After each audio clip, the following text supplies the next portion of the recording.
Guys, division is all around us. The dividing, the separating, the severing ties with different organizations and people and places and things. There is a massive division happening in the world, and there's a massive division mainly happening within Yahusha's bride, Yisrael. Are you offended at this division? Are you kicking at the prods? Are you fighting the process? Are you binding demons and I bind you for coming against me? And are you in this religious hangover of a mindset? Or are you understanding that Yahusha is the one who is doing the dividing, the one who is doing the separating of you unto himself, if you'll allow, I know you're so important, but if you'll allow it, Yahusha, to have you. He can't have you the way you were. He can't have you the way you are now. He's got to separate you and train you, bring you unto himself. I got a huge mammoth attack last night. I was in between projects, a bit of time to kill, and I went onto YouTube, and my wife had fallen asleep. It was late last night, and I just typed in Yahusha, and I looked, and I just felt so sick to the stomach.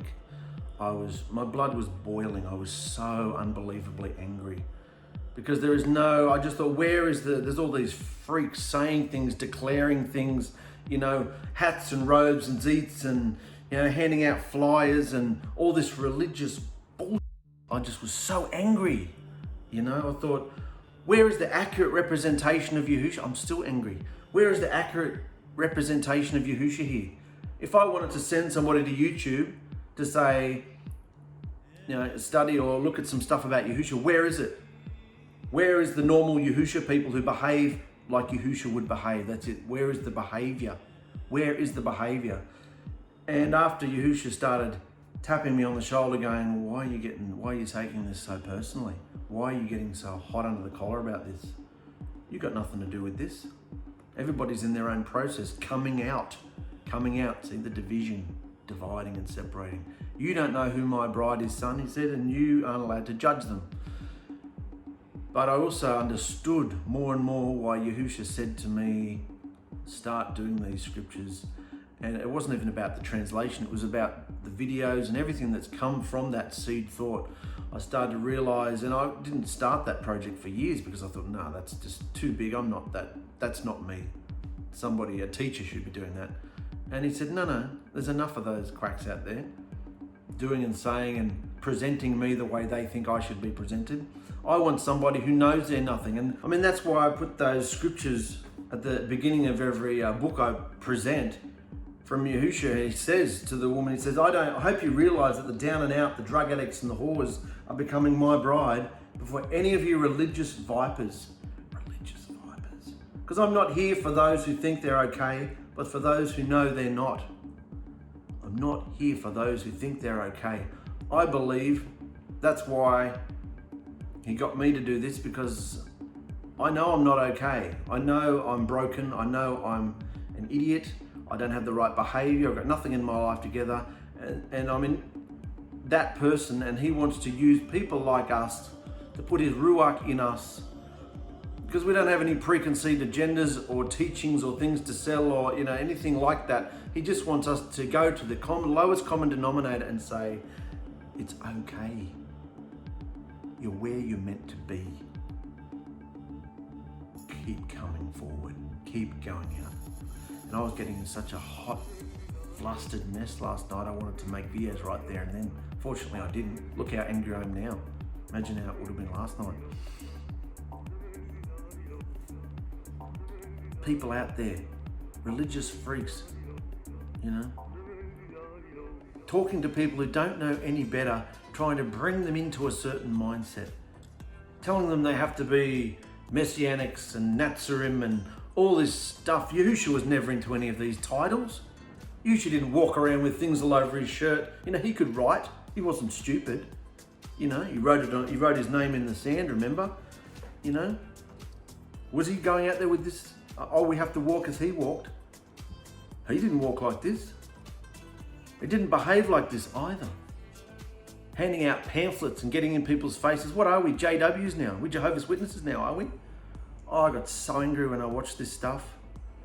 You don't have to be like the religious freaks, brothers and sisters. You can be free.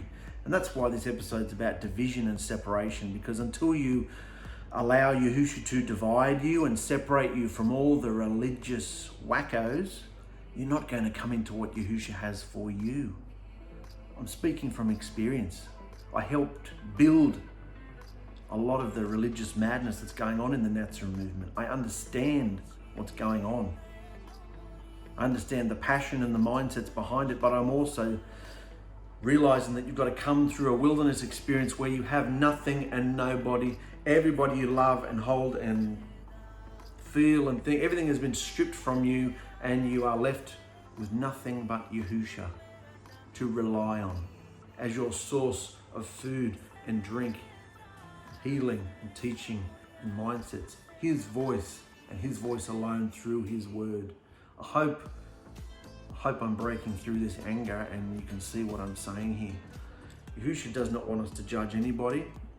I'm sorry if it sounds like I am. I'm not pointing any fingers at any individuals. I'm talking about the system, the religious system. You see, the religious system has been coming into play ever since the Dark Ages. And Yahusha has used every single one of them to bring about restoration. Right from Martin Luther, hammering the things on the door.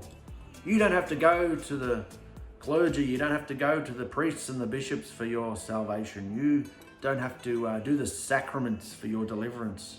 You can go to Mashiach. You can read the scriptures for yourself. So he translated it himself. I think it was from Latin into German, I think. Anyway, and then it went into the good old King James with all its errors in it, but it was still a restoration. People could take scriptures eventually and read it for themselves. They didn't have to go to the clergy. It was restoration. In the last few hundred years, restoration has been happening. I could make a chart, but I don't need to. Restoration, one step, another step. Then the feasts came in. Restoration through the Yahudim, restoration through Christianity, restoration through everybody. Yahusha's using everybody, every movement there is to provide a little piece of the restoration puzzle. But once you get that piece of the puzzle, if you stand there and go, oh yes, this is us, Yahusha's given us something amazing, let's build a wall around it and sell books about it, and that's it. But Yahusha's down the path, he's still restoring. The same thing happened in the Pentecostal movement, where people became aware of spiritual Holy Spirit, the set apart spirit, the spirituality became aware. He uses every single movement, And now he's used many different movements. He's brought in the scriptural feasts back into play and what they mean. And now we've been getting recently about the fact that most of those are shadows and we can come into the light of it. Yahusha's name, the name of Yahuwah the Father. Yes, I believe in the name of Yahuwah the Father.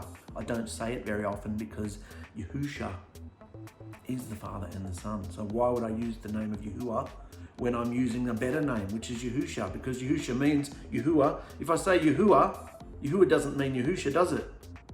But if I say Yahusha means Yahuwah plus deliverance. So I'm going with Yahusha, thanks, because it's got Yahuwah in it. Yahuwah doesn't have Yahusha in it, but Yahusha has Yahuwah in it. Got that? The restoration of his name, the key of knowledge. The fact that he is the doorway to deliverance. And recently getting the idea of the portal. Restoration is happening all around us.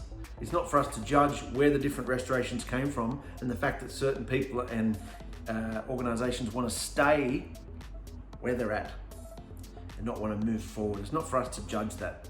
Certainly not for me to judge that. And so Yahusha whacks us and flogs us and goes, that's not your place. And so in the end, we have to come out. Keep coming out. Don't worry about the names and the labels. You don't have to call yourself anything. I wouldn't be calling myself a Messianic because look at them. Even though technically I am a Messianic because I believe in a Messiah. I wouldn't be calling myself a Nazarene either, a Natsari. Even though technically I am a branch and I am a watchman. I wouldn't be, why? Because look at the behaviors. I don't want to be associated, if somebody came to me and said, where can I go to see some teaching to the behavior? And I would say, well, you can go there, but they're a bit wacko. But there's some good stuff there as far as teaching, like the information. And it just got me saying, why can't people just come out and see? Because Yahusha hasn't woken them up clearly. But the point is, Yahusha was saying to me, can you see now why? This is the point. When you go through these flusters and flurries and judgments and attacks, because it was a big attack. It was a big attack because I heard Satan saying to me, look at you. Look at all these people out there declaring the name of Yahusha. Look at them. Look how they behave. Look at what they look like. Black or white, it doesn't matter. Look at the way they dress and look at the way they behave. Sitting there in dark rooms, yelling or doing stuff, or here have some pamphlets, or all this stuff that I could hear Satan saying to me, who are you? You think you're going to change the status quo? Look at these stupid scriptures you're putting out there. Nobody's interested, nobody cares. They all just want to do their religious shadows.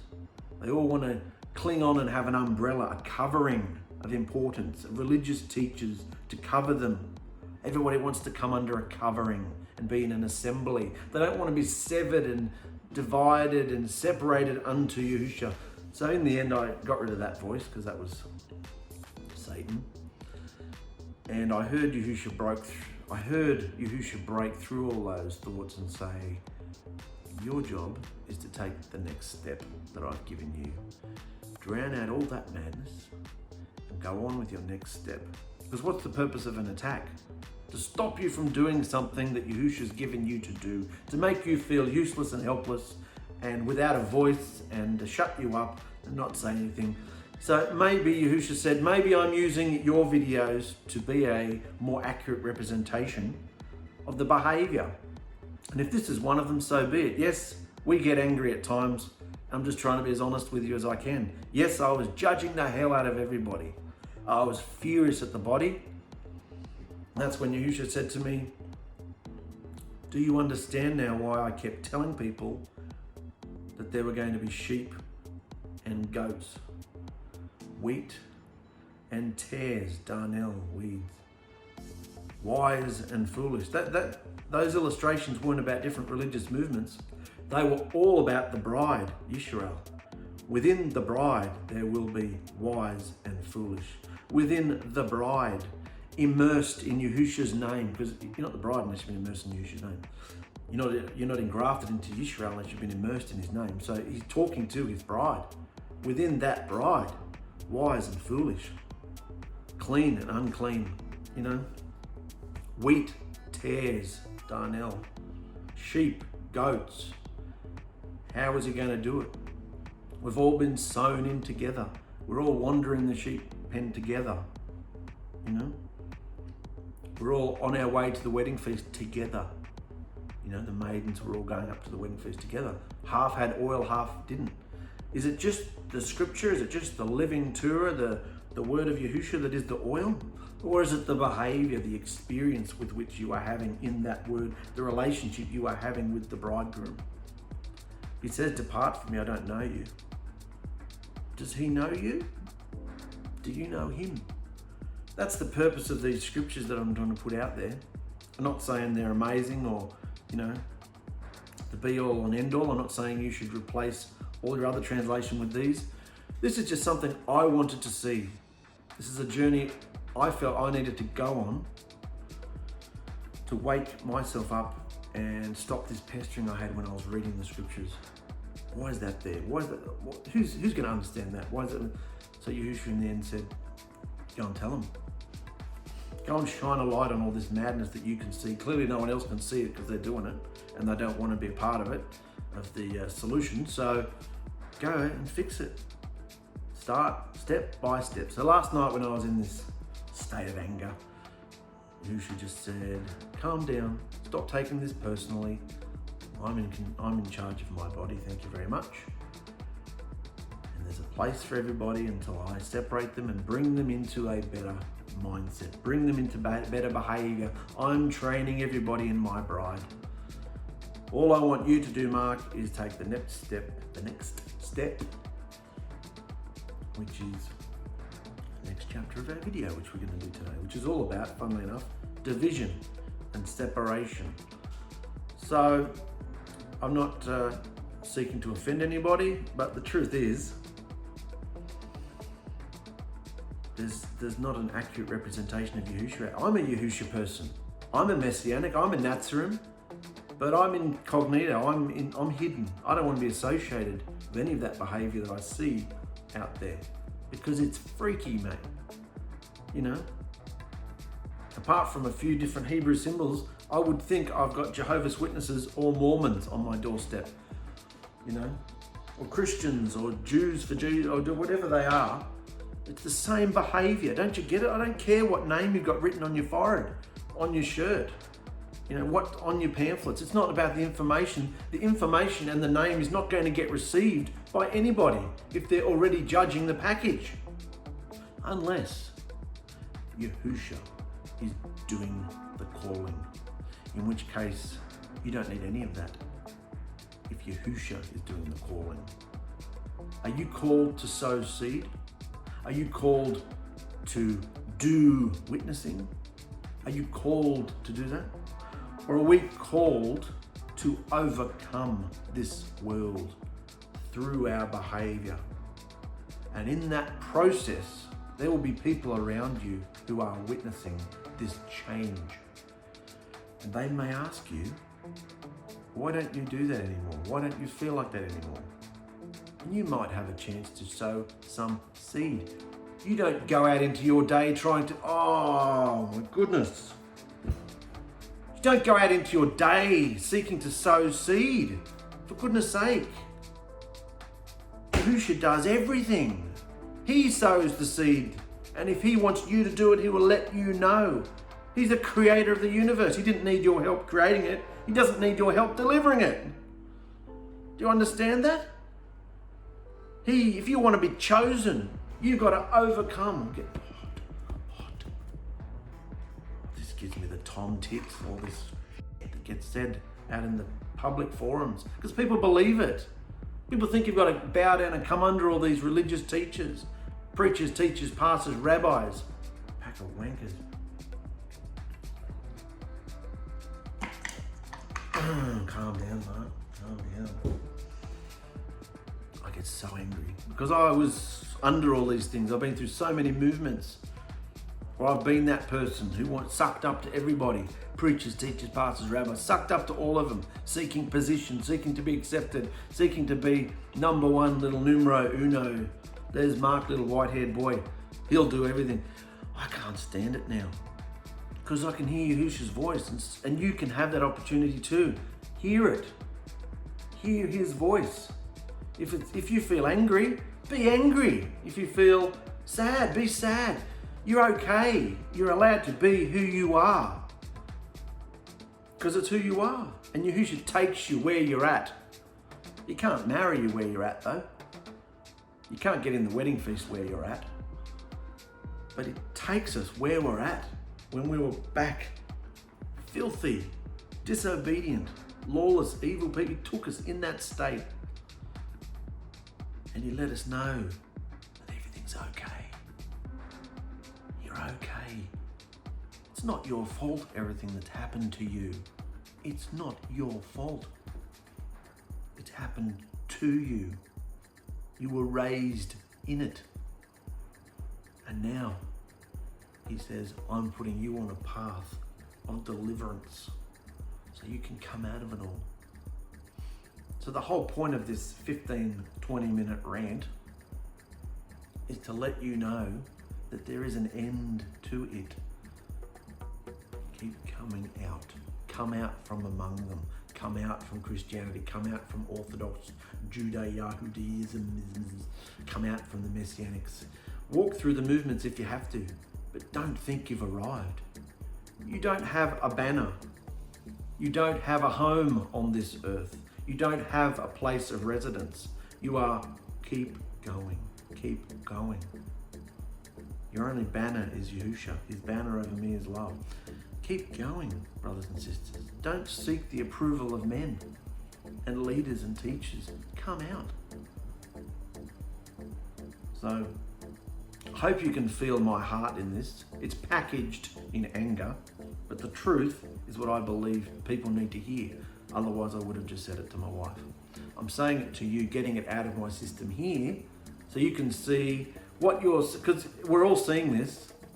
We're all feeling it and thinking it. some of us are doing it, and we don't quite know how to express it many times. And if we do, I couldn't say that, I'd be judging. I couldn't possibly say that. That's judging. Say it, face it. You're allowed to face the truth. And there are so many people around the world who are being called by Yahusha, or have been called by Yahusha, who know there's something not quite right with what they're into, the people they're listening to, or the teaching they've come under. If you're feeling it, it's true.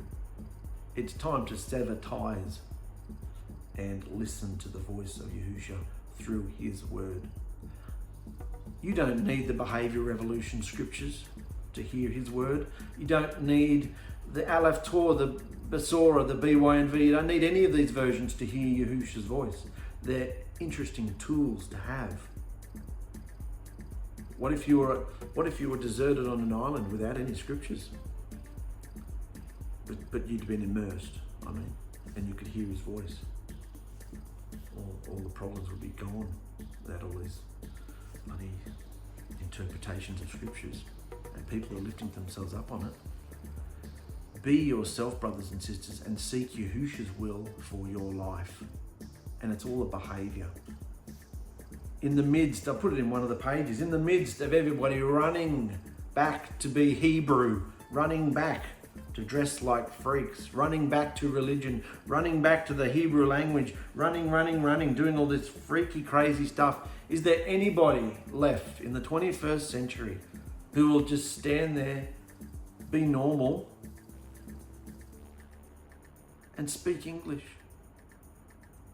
and declare the blood covenant of deliverance in English for people like me to understand?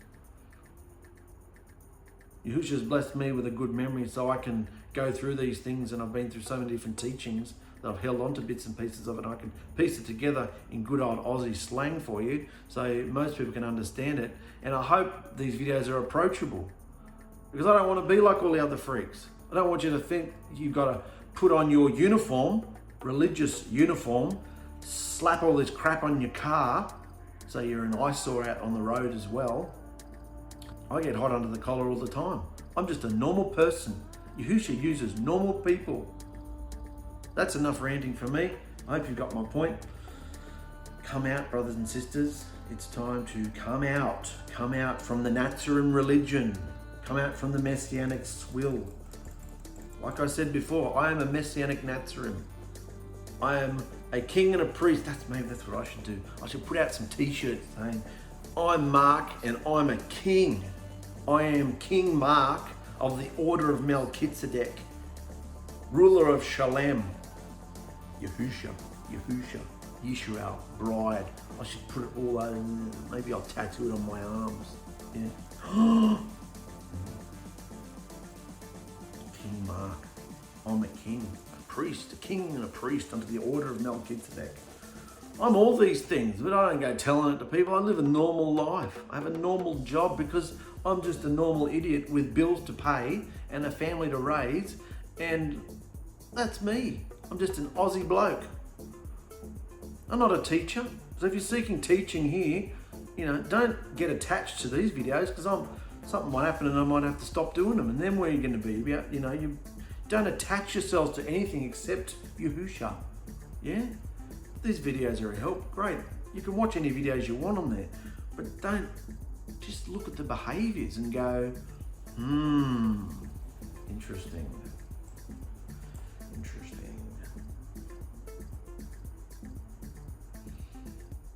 We're coming to the end of the census today. Next episode's very interesting because it's going into quarantine. We're talking about quarantine next episode. How fitting. Going into self-iso, mate. Self-iso from the Rona. But today we're just tying up some loose ends. We're finishing the census. It's very short, this one. It has to be short because I've ranted for 20 minutes. So today we're coming into the duties of the Kohathite clan.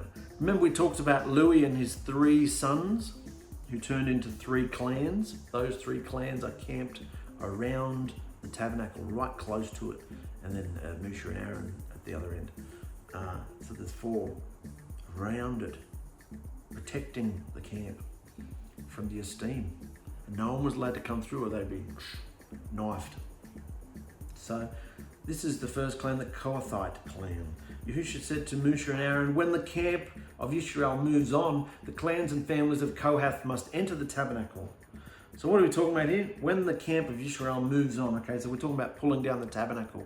Really important here, because even though these guys were told to dismantle it, you couldn't just, the high priest was only allowed in there once a year to the most set apart place, the Holy of Holies. So they couldn't just come in and go, oh no, it's moving day, stuff all those rules, because the minute he whipped the curtain open, zap. So that there had to be special instructions how to wrap up all that, because it wasn't about the actual room, it was about the furniture in the room that had been anointed with oil and blood and, the portal. Remember? The portal. I am electricity, don't come near me. Yahusha's presence, and we're going to talk about this a lot next episode when we talk about contagiousness, but Yahusha's presence is like nuclear radioactivity. That's why he said to Moshe, take your sandals off. The dirt is radioactive, the particles is steam, his set apartness is contagious, So Yahusha said, when the camp of Israel moves on, the clans and families of Kohath must enter the tabernacle first, to take down the inner curtain and cover the ark of the blood covenant witness with it. Take down the inner curtain and cover the ark of the blood covenant witness with it. Possibly like Noah's sons when they walked backwards with the curtain. I wouldn't have walked backwards, but when they covered his nakedness, they didn't want to see it. It'd be a bit like this. Be really careful not to peek over the curtain at the ark, otherwise zap. So they had to take down the inner curtain and cover the ark with it.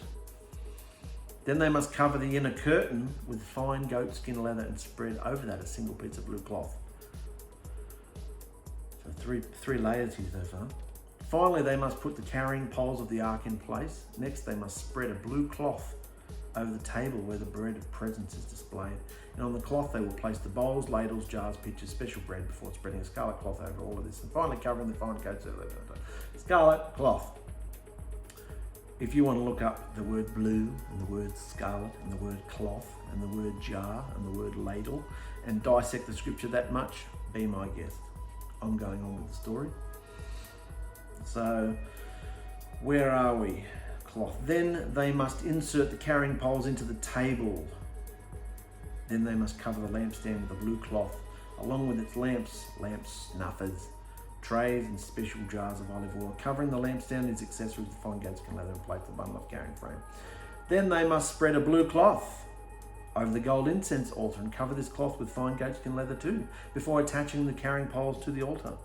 Then they must take all the remaining furnishings of the sanctuary and wrap them in a blue cloth. Cover them with fine goatskin leather and place them on the carrying frame. They must remove the ashes from the altar for sacrifices and cover the altar with a purple cloth. Purple? Why blue and why purple? Look it up. All of the altar utensils must be placed on the cloth and a covering of fine goatskin leather must be spread over all of them too. And finally,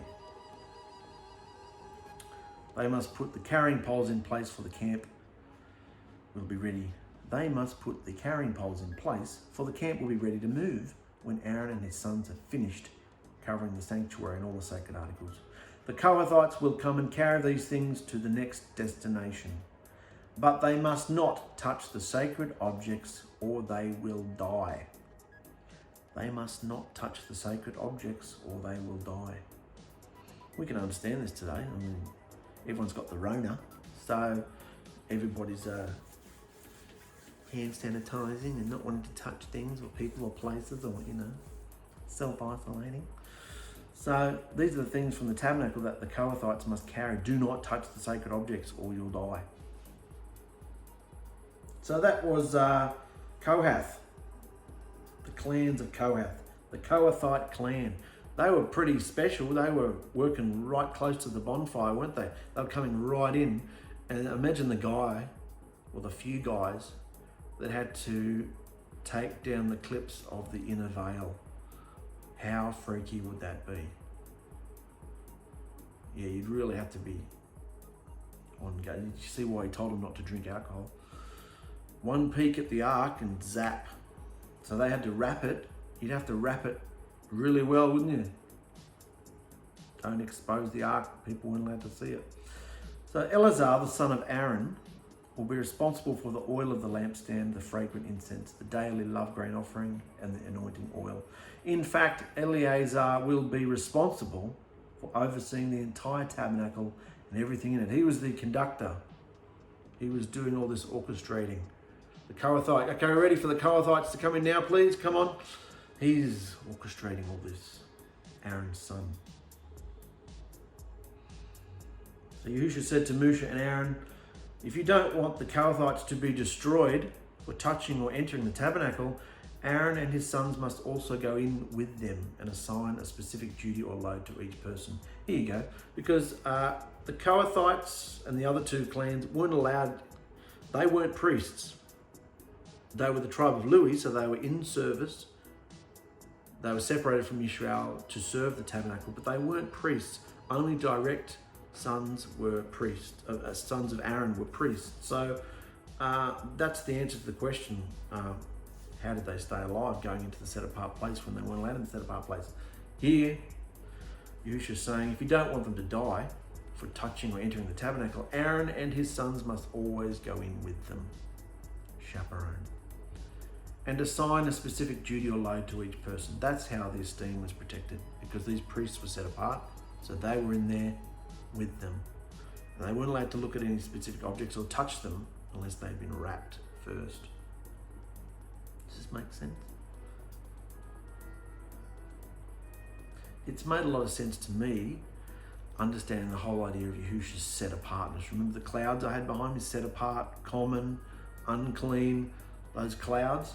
Because anything unclean will just be frackled up in Yahusha's presence. Yahusha's presence is like radioactivity, like electricity, you know. Unless you have been wrapped in it, you can't touch it, you know. Unless he makes you set apart, you can't come into the set apartness. And he has made us set apart by his blood today. So we have access to the throne room, to the portal.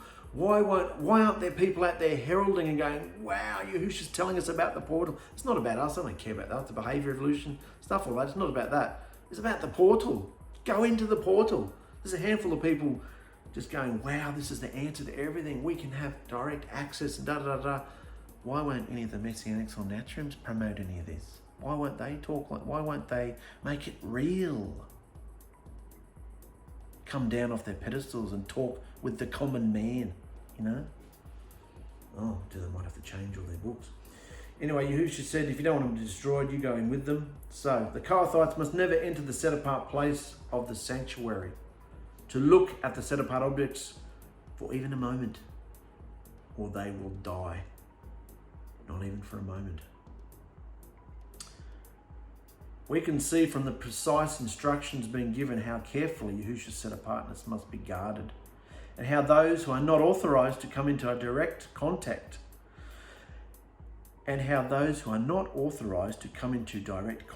with him must be protected.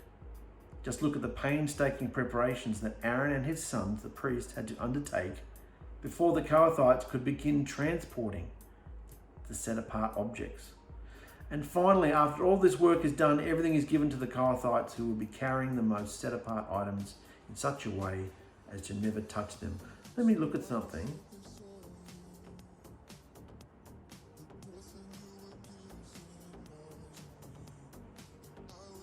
Oh no, that's right. For a moment there, I thought it must be the sons of Aaron who were wrapping it up, and then Kohath carries it. No, it says here, when the camp of Israel moves on, the clans and families of Kohath must enter the tabernacle first. So yeah, Kohath's doing it, yeah.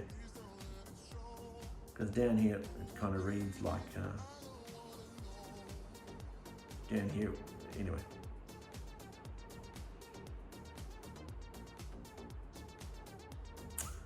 And finally, after all this work is done, everything is given to the Kohathites, who will be carrying the most set-apart items in such a way as to never touch them.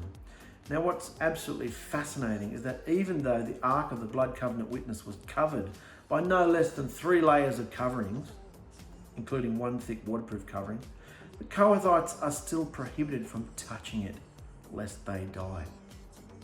They're not actually touching the ark. It's wrapped in 3 different layers of thick fabrics. Waterproofs, you know. The Kohathites are still prohibited from touching it lest they die. In fact, none of the set-apart items, including even their coverings, were to be touched, obviously except the bars of the handles that they were carrying, the poles. In fact, we have one incident where the ark was being carried, and was about to fall over. When one of the carriers reached out to steady it, it was instantly killed. Now you'd think that would, you know, if it's going to fall over, maybe it'd break. He's protecting the ark. No, he was struck dead. Look here. This is from 2 Samuel. When they came to the threshing floor of Nacon, Uzzah reached out and took hold of the ark of the blood covenant witness, because the ox stumbled, and Yahusha's anger burned against Uzzah because of his irreverent act. Irreverent act. I wasn't being irreverent, I just didn't want it to fall over. Yes, but what was the instruction? It's not about the motivation of your heart, whether you're seeking to be disobedient or not. It's, did you do the instruction or not? The instruction is, do not touch it lest you die. You know, there's no excuses. Do not touch it lest you die. Who else did he say that to? And Yahusha struck him down, and he died there beside the ark. Such is the danger of tampering with Yahusha's set-apartness. Touched, zapped with radioactivity. That's happened. And we think radioactivity, we think nuclear bombs, you know, viruses, disease, things like that. They're all just little pin drops. This is the force, the energy, the mighty being that created the universe. And you want to touch it? It wouldn't even incinerate you. It would just, gone, frackle up, cease to exist. There's so much power. And I don't believe all of his power was on that ark. I believe the portal was on the ark, the interdimensional portal, and his esteem was there. But I don't believe that was all of him, because this earth wouldn't be able to handle that. Just like we don't have all of him inside us. We have a down payment of his ruach. A small port, and look how much pain and heat and, you know, flogging, discipline, chastising, rebuking we get just from that drop. We've only got a drop. Come on, be realistic. You've only got a drop of Yahusha in you. Come on. And what's it done to your life?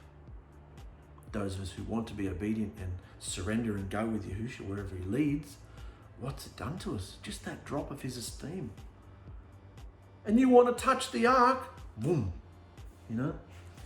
Yahusha warns the Kohathites not to even go in and look at the set-apart things as they are being covered, or they will die, making it clear to Moshe and Aaron that the Kohathites' job is fraught with so much danger.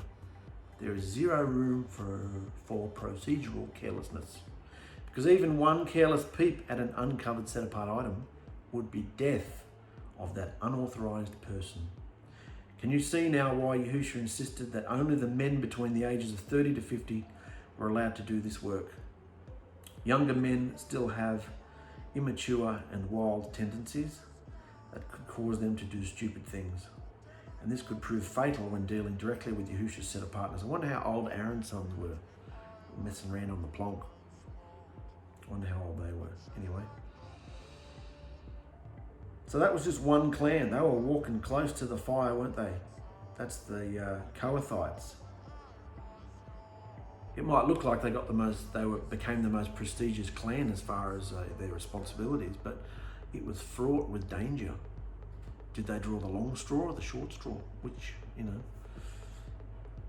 they were clearly the most set apart of the clans, Levite clans, but they were, how much danger were they in? Wow. Even the high priest was freaked out going in on the one day a year, the Day of Atonement. Imagine when Yahusha said it's time to take the tabernacle down and move on. You'd be kissing your family goodbye, wouldn't you, just in case? So now we come to the Gershonite clan. Yahusha said to Moshe, the Gershonite clan will be responsible for the general service, carrying loads, including the curtains of the tabernacle itself with its coverings, outer covering of fine goatskin leather, and the curtain for the tabernacle entrance.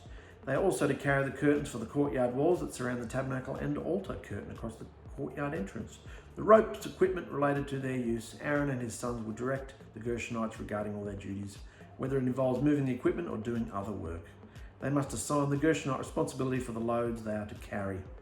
So these are the duties assigned to the Gershonite clans at the tabernacle. They will be directly responsible to Ithamar, Aaron's son.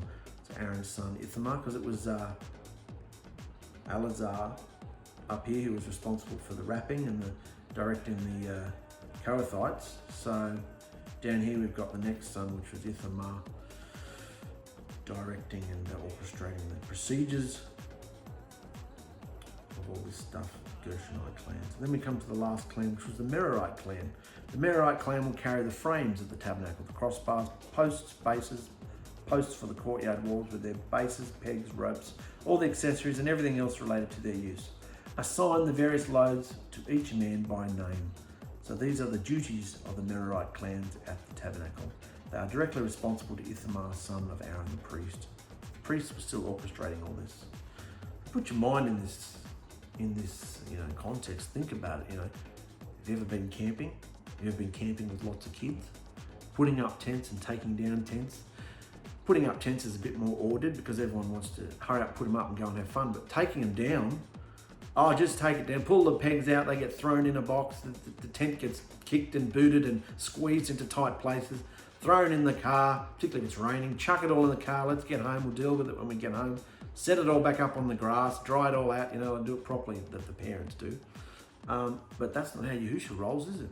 He wants it all wrapped up specifically, individually wrapped. And that's why he's not dealing with children here. He's dealing with men 30 to 50 years old who would take their responsibilities seriously, because unlike every other tent that we deal with, these articles could kill you if you don't treat them with respect. Like carrying a nuclear warhead through a cyclone. Would you want that responsibility? So, summary of the registration. Moshe, Aaron and the other leaders of the community listed the members of the Kohathite division 275 men, Gershonite division 2630, and Merarite division 200 men, and the Levites were them.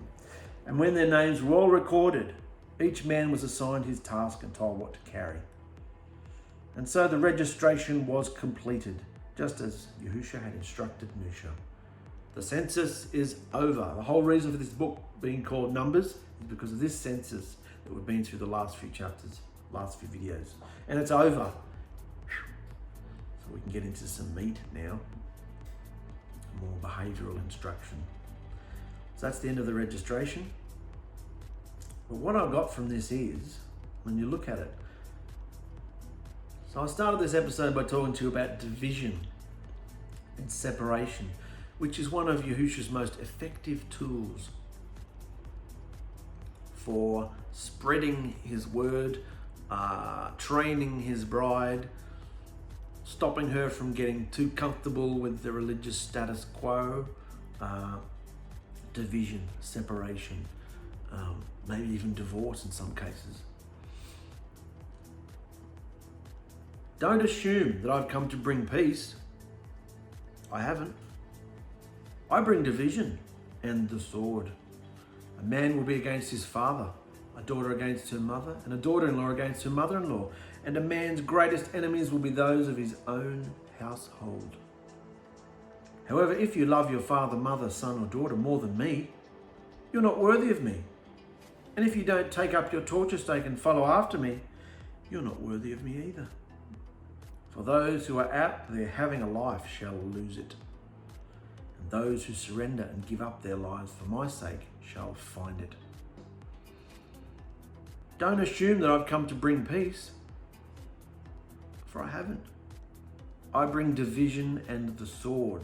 A man will be against his father, mother-in-law. A man's greatest enemies will be those of his own household. Do you face this? These are the words of Yahusha himself, not some wacky translation. This is how he would speak today, I believe. The enemies will be from your own home. However, if you love your father, mother, son, or daughter more than me, you're not worthy of me. Does that mean you have to hate them? No, it means Yahusha comes first. And if he moves you on down the path, moves you on to greener pastures, moves you to go in a certain direction and others won't follow you, that's their decision. You keep going.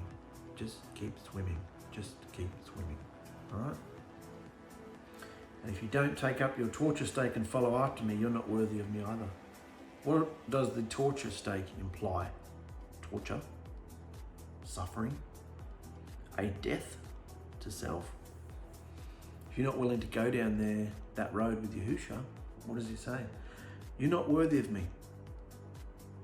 Those who are out there having a life, we often look at people, even believers, even people in the bride, having a life.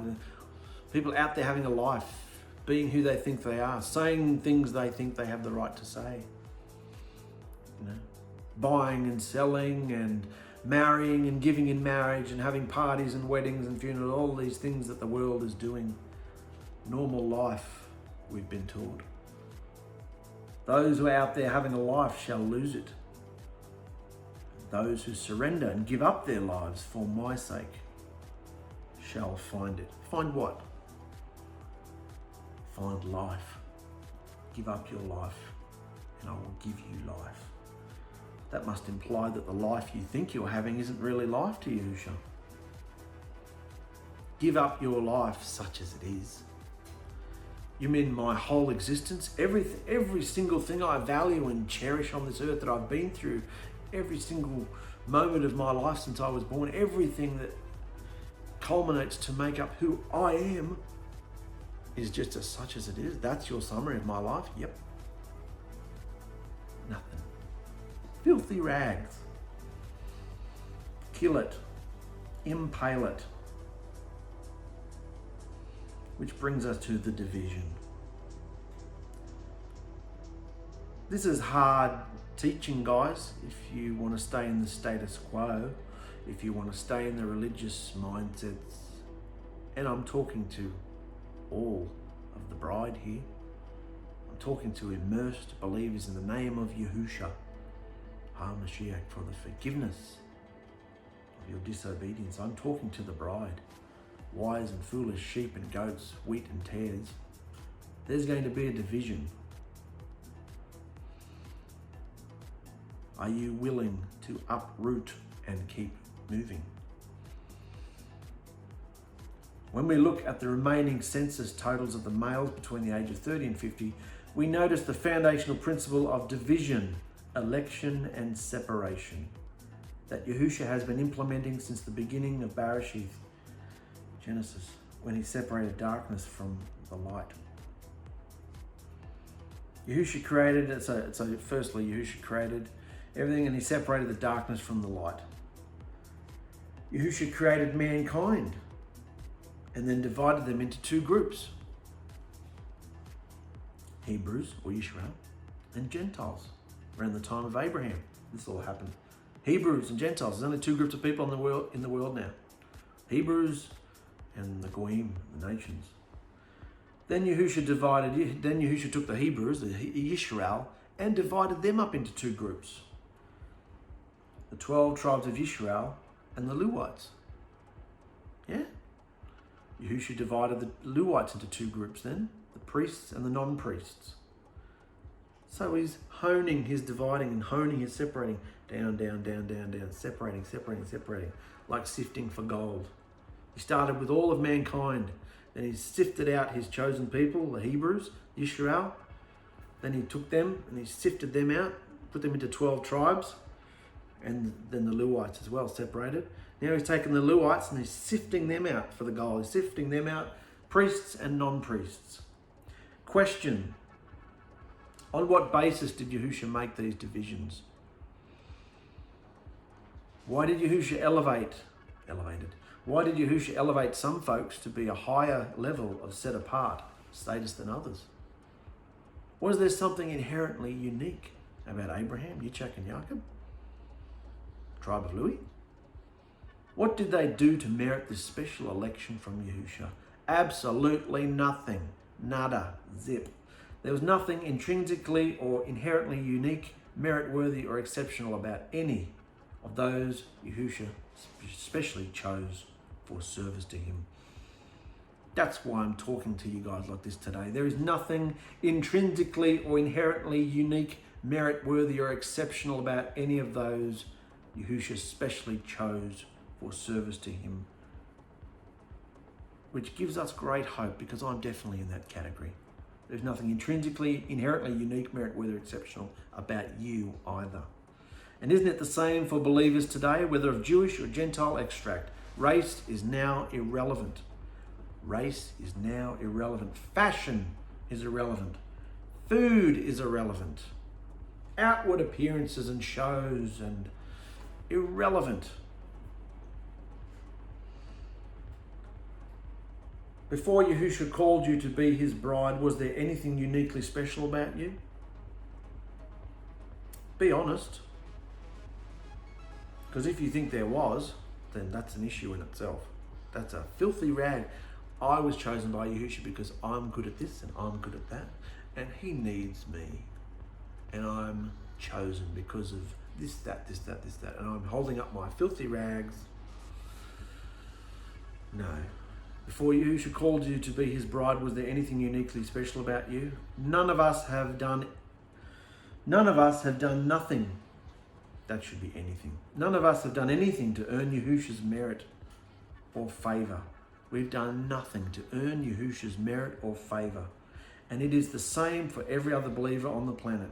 And remember, Yahusha chose and delivered Yisrael first, and then he gave them his instructions. They weren't delivered through the instructions, they were delivered before the instructions were even given. We were chosen and delivered before we even found out who Yahusha really was. We just knew enough about him and enough about the failure and sickness of our own lives to run to him when the door opened. That's how you know the bride, those who run to him. And all the people that have fallen by the wayside in your life and in my life, were they running for Yahusha? Or were they just along for the ride, along for the party mind, along for the assembling, the social, along for the experience? Were they running to Yahusha for their life? Were they clinging to him like the woman who scratched her way through the dirt just to touch Yahusha's zit? He doesn't know who I am. I'm nothing. I'm no one. I'm broken. I'm sick. I've tried everything. I can't lift my head up. If I just touch his zit, he won't even know, but I know if I just come close to him.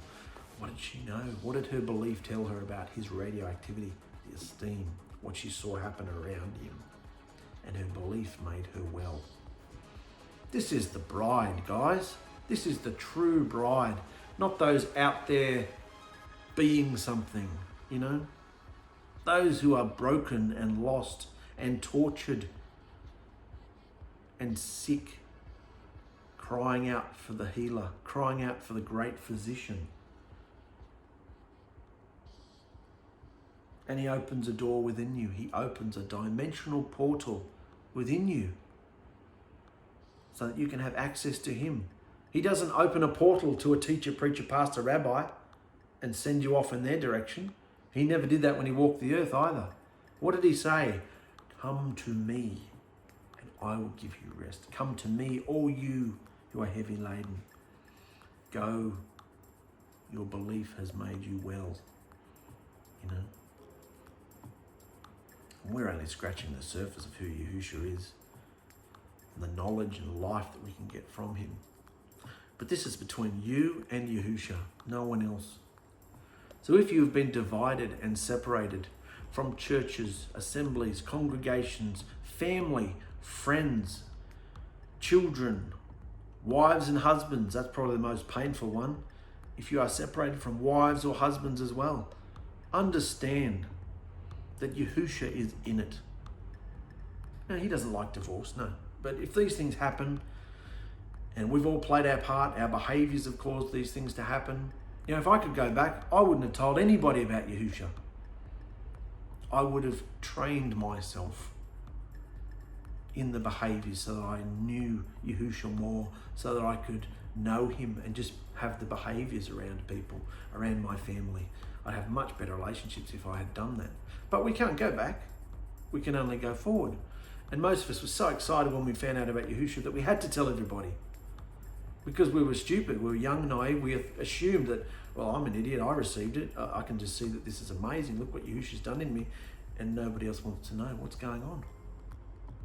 That's the walk.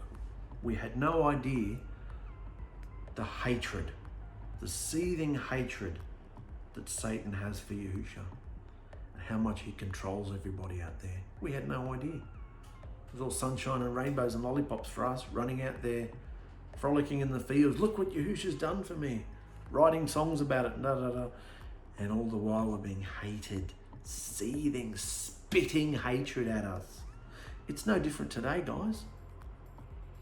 That's why in the end, I don't care who receives these videos and who don't.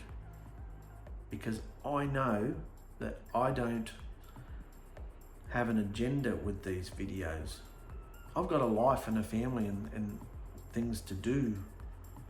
And Yahusha's called me to do this. Who for? I don't know, but every year people are waking up. I believe he's chosen his bride already, whether she's fully woken up or not, and he's working with those people. And through the age of the internet and this medium, we are able to get the word out there more effectively. So and this is what my anger was about last night, my goal now is just to try and present something that people can go, oh, this is just a normal guy. This is just an idiot like me. Look how angry he gets. Look at him, he ain't got nothing together. That's true. But I can hear Yahusha's voice. Can you? I can hear his voice. And it's my task to say it, put it on paper, whatever, as best I can from what I heard. And that's my training process. What's your training process? I don't want to sell you anything. I don't want to draw you into anything. You got your own life and your own process to go through. So walk it, be it. Work out your own deliverance with fear and trembling. So run to Yahusha. You've got your portal. If you've been immersed in his name, when you came out of the water, a portal opened up inside you. I don't even know if you knew that. That's why we get the Ruach inside us. That is what it means. Open Shemaim, open portal doorway to Yahusha's esteem, to the higher dimension. Are you going in there? Go in there and get the fruits of the Ruach: love, joy, peace, patience, kindness, goodness, trustworthiness, gentleness, self-control. These are the things we are being trained in, you know? So if you need to have a fit of anger, have it. And then what did you learn from it? If you need to go through an attack, be it, you know? Happy and blessed is the man who does not feel guilty about what he says or does. I don't feel guilty about being attacked. I don't feel guilty about taking personally, getting flustered like I did, because through it, Yahusha spoke to me. And that's the whole purpose. He's saying, stay out of that, Mark. You're not allowed to judge. You're not allowed to have an opinion about what they're doing. Yeah, what you're seeing is true, but you can't do anything about it. The only thing you can do is what I've given you to do. So get up tomorrow, go to the salon and take the next step, which is these pages we just did today. That's all we can do. What he's told you to do. No one else. So focus on your walk and come into what Yahusha has for you, guys. Love you. See ya.